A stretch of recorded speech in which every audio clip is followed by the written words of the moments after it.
Hey guys, hopefully everyone is doing well. Today's target is to solve question number 7. The chapter which we are related with is joint stock company. Here you have your 3-line question, although it's a very short but very important to understand. थोड़ा सा concept आज different होगा और आपको लगेगा कि जैसे entries तो हम पुरानी कर रहे हैं, but the conceptual understanding of this particular question is very different. So let's start. Company passed a resolution in general meeting to issue 40,000 shares of 10 each at a discount of rupee 1. This is what I was talking about. There would be a little more understanding about share price. अब 10 रुपए की एक चीज है, you are giving at a discount of rupee 1. So very simple thing, हम इसकी sale price निकालते हैं. जैसे कल आपने सेल प्राइस एट प्रीमियम निकाली, अच्छा ये मिटा नहीं हुआ.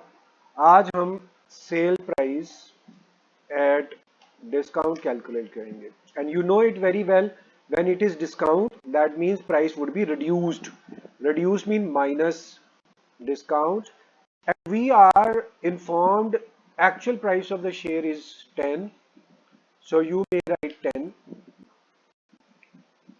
but they are providing you a discount of rupee 1. So what you will do? Due to discount your price would be decreased. Okay, now ये जो है ना डेट को इसने कंफर्म कर लिया. हम दोबारा कोशिश करके यहाँ पे लिखते हैं 10 माइनस 1 9. वो डेट पिक कर रहा है इसको. अब फेस है 10, वैसे इसको समझ लेते हैं. और हमने लेस करना है 1 डिस्काउंट. सो 10 में से 1 निकालें तो that would be considered as 9 your sale price. So yesterday what you have studied, if it is premium, price would be increased. 10 plus 1 11.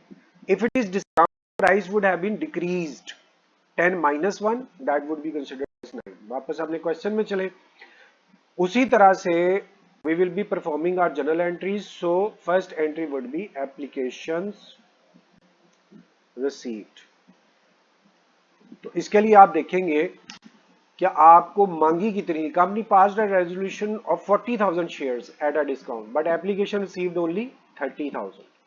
यही हमारी पहली एंट्री थी. Bank to share applications. और बैंक कैसे कैलकुलेट करना है, जितनी नंबर ऑफ एप्लीकेशन आप रिसीव करेंगे उसको मल्टीप्लाई करेंगे सेल से. अब आप ये जानते हैं कि application you have received are 30,000 और इसको मल्टीप्लाई करना सेल प्राइस, वो हमने अभी निकाल ली है, that is 9. Because original price was 10, discount हो गया 1, तो अब आपने 10 में से 1 तो डिस्काउंट दे दिया, तो 9 आपकी सेल प्राइस होगी. So how you would calculate 30,000 applications and multiply by 9, it means 2,70,000 you have receive from application. Second entry किस बात की होती है, एप्लीकेशंस रिफंडेड. अगर excessive applications you have received, then you will be returning those applications. मगर आप यहाँ देखें, you have asked 40,000 shares, received only 30,000. It means no need to refund, चाहे एंट्री करें ना, चाहे नो एंट्री. उसके बाद अब लास्ट में आपका जो step, shares allotted at discount. So shares you are going to allot at discount. आ गई वीकर कंपनी थी, ऊपर से उसको जो रिक्वायर्ड एप्लीकेशन थी वो भी नहीं मिल सकी. बहरहाल हम अपनी एंट्री कंप्लीट करते हैं. शेयर एप्लीकेशंस डिस्काउंट, ये आपने पूरा लिखना है ऑन इशू ऑफ शेयर्स. मैं OIS लिख रहा हूँ, आपने पूरा लिखना है. And then to share capital. Share application का तो फार्मूला नहीं होता कोई. अब डिस्काउंट का क्या है, number of shares multiply by discount. अब जरा बताएं डिस्काउंट कितना है. 10 रुपए की चीज थी, 1 रुपी डिस्काउंट. इस क्वेश्चन में तो क्लियरली लिखा हुआ है. शेयर्स कितने लोगों को अलॉट करेंगे. 40,000 applications were asked but only 30,000 applications मिली, तो ज्यादा का तो आप कर ही नहीं सकते. So 30,000 multiply by 1, that would be your discount. एक दफा दोबारा देखें, 30,000 applications you have received, so you will be able to allot shares only to those who are willing, and then you will multiply it with 1 as discount. Discount solve हो गया. Capital कैसे निकालते हैं? Number of shares multiply by face. अच्छा जी, अब shares कितने हैं? 30,000 already discussed. Face price कितनी है? That would not be altered, 10। और यूं आप 30,000 मल्टीप्लाई बाय 10 करके शेयर कैपिटल निकाल लें। अब ये वाली वैल्यू नहीं पता, but you know debit and credit would always be equal. Debit side पे 30 है, क्रेडिट साइड पे 3 लाख है, तो आप सिंपल इनका डिफरेंस यहाँ पोस्ट आउट कर दें 270। और आपने ये देख लिया एप्लीकेशन हमेशा जीरो होती है। क्रेडिट में भी 270 है, डेबिट में भी 270 है, so they are cut off. Since it was asked makes necessary general entries, वो तो कंप्लीट हो गया। Prepare balance sheet. अब यहाँ सारा चेक करें जरा कौन सी चीज एसेट साइड से रिलेटेड है। There are two. एक तो हमारे पास बैंक है और उसकी अमाउंट आपने जो कैलकुलेट किया दैट इज 270,000। और दूसरी चीज आपको पहले भी बताया था, discount on issue of shares, that is also your asset.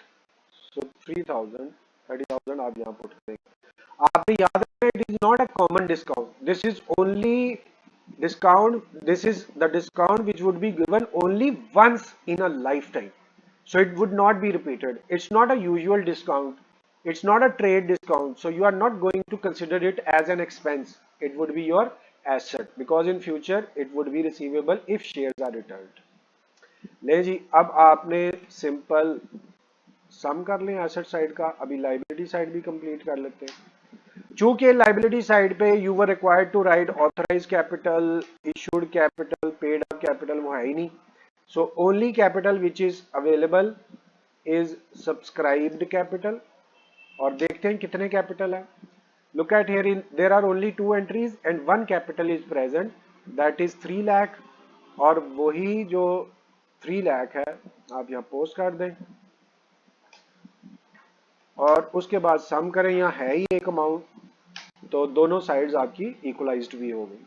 ले जी, this way you have solve your question. It was quite easy but informative because we were dealing discount on shares for the very first time.